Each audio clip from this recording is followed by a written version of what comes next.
Hey there, it's great to have you with us. Have you ever found yourself scrolling through Facebook and suddenly a video starts playing without your consent? It can be frustrating, especially if you're on a limited data plan. But don't worry, we've got you covered.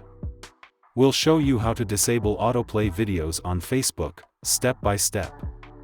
First, make sure your Facebook app is up to date.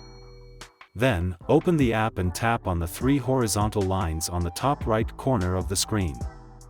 Next, scroll down and tap on Settings and Privacy. Then, tap on Settings. In the Settings menu, please tap on Profile Settings. In the Profile Settings section, scroll down and tap on Media and Contacts. Here, you'll see an option for Autoplay.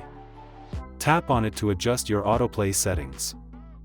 You can choose between on mobile data and Wi-Fi connections, on Wi-Fi connections only, or never autoplay videos. If you want to turn off autoplay videos completely, choose Never Autoplay Videos. That's it. Now you won't have to worry about videos playing automatically when you're scrolling through your feed. So there you have it, folks. Turning off Facebook autoplay video is a simple and quick process. Follow these steps and you'll be able to enjoy scrolling through your feed without unwanted videos playing automatically. If you found this video helpful, don't forget to give it a thumbs up and subscribe to our channel for more tips and tricks. Thanks for watching.